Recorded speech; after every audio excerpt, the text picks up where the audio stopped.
Hello students, welcome to the channel learner Vigyan. आज हम पढ़ेंगे session 2 feedback in communication. Feedback का मतलब होता है प्रतिक्रिया। कोई भी कम्युनिकेशन हम कर रहे हैं, हमने यहाँ से कुछ मैसेज भेजा, सामने वाले ने मैसेज पढ़ा, उसने हमें उस चीज़ का जवाब दिया, तो हमें एक फीडबैक मिला। फीडबैक एक बहुत एसेंशियल कंपोनेंट होता है हमारे सक्सेसफुल कम्युनिकेशन के लिए, क्योंकि ये हमारे टू वे कम्युनिकेशन को कंप्लीट करता है और ये इंश्योर करता है कि हमारा मैसेज सक्सेसफुली डिलीवर हो गया है सामने वाले के पास। अगर हमें कोई क्वेरी है तो हम उसको मैसेज करेंगे, उसको कोई क्वेरी है हमारे मैसेज से तो वो हमें रिवर्ट बैक करेगा। तो ये हमारा फीडबैक होता है कम्युनिकेशन में। Meaning and importance of feedback. First, a sender और मैसेंजर, मतलब जो इनिशिएट करता है कम्युनिकेशन को। जैसे कि आपने अपनी तरफ से मैसेज किया सामने वाले को, तो आपके बीच में एक कम्युनिकेशन इनिशिएट किया। आपने हाई किया तो वो हेलो करेंगे, फिर आप पूछेंगे आप कैसे हैं, तो वो उधर से रिवर्ट बैक करेंगे कि हम ठीक हैं, आप बताइए। तो ये एक आपने इनिशिएट करा है कम्युनिकेशन को। सेकेंड है मैसेज इन्फॉर्मेशन बीइंग सेंट। आप जो इन्फॉर्मेशन कन्वे कर रहे हो, सामने वाले को ट्रांसफ़र कर रहे हो, जो भी आप पूछ रहे हो वो। Third one is your encoding, means आपका फॉर्मेट क्या है मैसेज का। आप उसको ऑडियो फॉर्म में भेज रहे हो या पिक्चर फॉर्म में भेज रहे हो या टाइप करके टेक्स्ट भेज रहे हो, क्या फॉर्मेट क्या है। Fourth one is your communication channel, आपका मीडियम क्या है। आप ओरली कम्युनिकेट कर रहे हो या इंटरनेट के थ्रू कर रहे हो या रिटर्न पे पेन पेपर कॉपी पे कर रहे हो, तो ये आपका मीडियम है। Fifth one is your decoding, means आप मैसेज को अंडरस्टैंड कर रहे हो। जो भी मैसेज आया है आपके पास, जो भी आपने रिसीव किया किसी भी मीडियम के थ्रू, तो आप उसको समझ रहे हो कि उसने क्या लिखा है, आप उसको डिकोड कर रहे हो अपनी भाषा में, अपनी लैंग्वेज में। And the last one is your feedback, means आपको सक्सेसफुली डिलीवर हो गया मैसेज एंड आपने सामने वाले का मैसेज पढ़ा एंड उसको रिवर्ट बैक कर दिया। तो ये होता है आपका meaning and importance of feedback. Feedback बहुत इंपॉर्टेंट है कम्युनिकेशन में, क्योंकि ये इंश्योर करता है कि आपका मैसेज सक्सेसफुली वहाँ पे पहुँच गया है, आपकी बात वहाँ पे कन्वे हो गई है, आपकी बात का मतलब वो समझ चुके हैं, और वो कम्युनिकेशन को और भी ज़्यादा इफ़ेक्टिव बनाता है। अब बेटा फॉर एग्ज़ाम्पल आप टू वे कम्युनिकेशन कर रहे हो और आपने मैसेज सामने वाले को भेज दिया है। अब आपके मैसेज भेजने का क्या इंटेंशन था, किस वे में आपने भेजा, क्या सोच के भेजा, सामने वाले को वो किस फॉर्म में डिलीवर हुआ है, ये जानने के लिए हमारे पास 4 तरह के ऑप्शंस हैं, वेरिएशंस हैं हमारे पास। अगर उसने स्माइल भेजा या कुछ नॉट भेजा, तो आप समझ गए कि एक इंटरैक्टिव फीडबैक है। उसने स्माइल किया, आपकी बात को समझा, आपकी क्या बात थी। सिमिलरली अगर उसको आपकी बात से कोई क्वेश्चन पूछना, कोई क्वेरीज हो उसकी, तो वो एक क्वेश्चन मार्क के फॉर्म में आपसे एक क्वेश्चन पूछेगा कि ये क्या है, मतलब मैंने समझा नहीं, या जो भी चीज़ें हैं। अगर आपने उसको कुछ विश किया या कॉन्ग्रेचुलेट किया या कुछ भी किया, तो वो आपको थैंक यू नोट भेजेगा या आपको एक्नॉलेज करेगा बात के बारे में कि बात कैसी थी, क्या नहीं। अगर ऑडियंस आपके लिए क्लैपिंग कर रही है, हूटिंग कर रही है, तो ये आपकी पब्लिक स्पीकिंग फीडबैक है। मीन्स आप कहीं पे पब्लिकली प्रेजेंट हो, एक्टिवली आप प्रेजेंट हो वहाँ पे, और वो आपके लिए हूटिंग एंड क्लैपिंग कर रही है, तो ये आपको एक फीडबैक मिला that you have done a great job, और उसके बाद आपको क्लैपिंग्स एंड हूटिंग मिली in the form of feedback. अब बेटा हम बात करेंगे कैरेक्टरिस्टिक्स ऑफ फीडबैक की। फीडबैक की क्या क्या खासियतें, क्या कैरेक्टरिस्टिक्स हैं इसकी। तो पहला है हमारा इंटेंशन। हमारा इंटेंशन क्या है मैसेज भेजने का, और हमारा फीडबैक इंश्योर करता है कि हमारा इंटेंशन जो था वो सक्सेसफुली सामने वाले को डिलीवर हुआ या नहीं।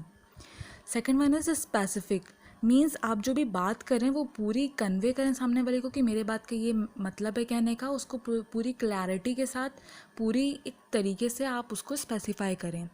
फेयर एंड नॉन जजमेंटल, आपकी बातें एकदम फेयर होनी चाहिए, आप ट्रुथ बोलें। जजमेंट नहीं होना चाहिए उसमें कि आप सही हैं गलत हैं, वो सही है कि नहीं। आप पहले सामने वाले को देख लें वो कैसा है, उसके बाद ही आप उसकी बात को जानें। किसी को जज करना पहले से is not a right thing. Timeliness, ठीक है। टाइमलीनेस का मतलब होता है आपका ऑन टाइम होना, मीन्स पंचुअल होना। इफ़ेक्टिव फीडबैक तभी कहलाता है जब आप सामने वाले इंसान को मैसेज भेजें और वो टाइमली उसके पास पहुंच जाए, और फिर आपकी बात वहां तक कन्वे हो जाए एंड इन रिवर्ट आपको मैसेज वापस मिल जाए, तो वो टाइमलीनेस होता है। अगर आपको डिले आएगा कम्युनिकेशन में, तो वो चीज़ें आपकी कभी भी सक्सेसफुल नहीं होंगी। मीन्स अगर आपको एक असाइनमेंट मिला करने के लिए ओके, आपने पंच शीट्स मंगवाई और सामने वाला उसको पंच शीट्स को सेकेंड डे लेकर के आ रहा, तो वो आपके लिए एकदम डिस्ट्रॉय है ना, क्योंकि आपने जिस दिन मंगवाया उस दिन आपको नहीं मिला, तो वो आपके लिए डिस्ट्रॉय कर दिया, मतलब आपका इफ़ेक्टिवनेस ही ख़त्म हो गया कम्युनिकेशन का। तो आपकी बात अधूरी रह गई, आपने काम ऑलरेडी कर लिया, नेक्स्ट डे लाने का क्या मतलब है। यूज़फुलनेस मीन्स आपका ओवरऑल कम्युनिकेशन इम्प्रूव करता है, आपके जितनी भी बातें हैं उसको, आपका फीडबैक तभी इफ़ेक्टिव है जब आप ओवरऑल कम्युनिकेशन अच्छी तरीके से बोल सको, बता सको सामने वाले को। एंड क्लैरिटी मीन सामने वाले आपकी बात को अंडरस्टैंड कर सके, समझ सके कि आपने क्या बोला है, क्या बताया है। अब हम बेटा बात करते हैं टाइप्स ऑफ फीडबैक की। फीडबैक हमारे फॉर्मल, इनफॉर्मल होते हैं, डिस्क्रिप्टिव, नॉन डिस्क्रिप्टिव होते हैं, specific and non specific feedback होते हैं। Formal and informal feedback. Formal feedback मतलब बहुत ज़्यादा ऑर्गेनाइज्ड वे में हो। फॉर एग्ज़ाम्पल, अगर आप अपने टीचर्स को, अपने बॉस को ऑफिस में कोई भी चीज़ कन्वे करते हो तो एक फॉर्मल मैनर में करते हो, अपने स्कूल में, कॉलेजेस में, कहीं पे भी एक फॉर्मल मैनर में अपनी बात को लिखते हो, ठीक है। लेकिन इनफॉर्मल वे में आप किसी भी चीज़ को स्पॉन्टेनियसली कर लेते हो, सडनली कर लेते हो। फॉर एग्ज़ाम्पल, फॉर्मल फीडबैक में आपको अपनी टीचर को ग्रीट करना है, तो आप बोलोगे गुड मॉर्निंग मैम, या गुड जॉब, कॉन्ग्रेचुलेशन, सॉरी, आप इस तरीके से बात करोगे उन लोगों से। लेकिन वही चीज़ अगर इनफॉर्मल फीडबैक हो, फॉर एग्जांपल आपका दोस्त आ रहा है सामने से, ठीक है, आपकी बहुत दोस्ती है लेकिन वो 1-2 महीने बाद मिला कहीं बाहर गया तो घूमने के लिए, तो आप एकदम ऐसे बोल दोगे, और भाई क्या हाल चाल, मस्त चल रहा है सब, एकदम एकदम ऐसे बोल दोगे, बिंदास बोल दोगे, ठीक है। उसके लिए आपको किसी सर, मैम, बॉस ये वो करने की ज़रूरत नहीं है। आप इनफॉर्मली मैनर में एकदम उसको बिंदास बोलोगे कि हाँ भाई कैसा है तू, और क्या किया तूने, ये सब ऐसे एकदम बात करोगे, क्योंकि वो आपका दोस्त है, तो आपको उसके लिए सर, बॉस और मैम ये करने की ज़रूरत नहीं है। बट यही चीज़ आपकी फॉर्मल मैनर में होगी तो आपको सारी चीज़ें बात करनी पड़ेगी कि congratulations on scoring A+ in your final test performance, you are promoted to your next class. ये आपकी क्लास टीचर जैसे आपके रिपोर्ट कार्ड में मेंशंस करती हैं कि आप नेक्स्ट क्लास में प्रमोट हो गए हो, best wishes to you, keep working hard, ऐसे ऐसे करके ये सब आपका फॉर्मल फीडबैक में गया। इनफॉर्मली आप कुछ भी बोल दो ऑडियंस को, ठीक है, कोई भी टाइम नहीं लगता इसको बोलने में, और फॉर्मली चीज़ों को करने में बहुत टाइम लगता है, क्योंकि उसमें आप पूरा देखते हो स्ट्रक्चर कैसे लिखना है, sir, ma'am, thank you, regards and all these things, ETC okay. Second आपका आता है descriptive and non descriptive feedback, ठीक है।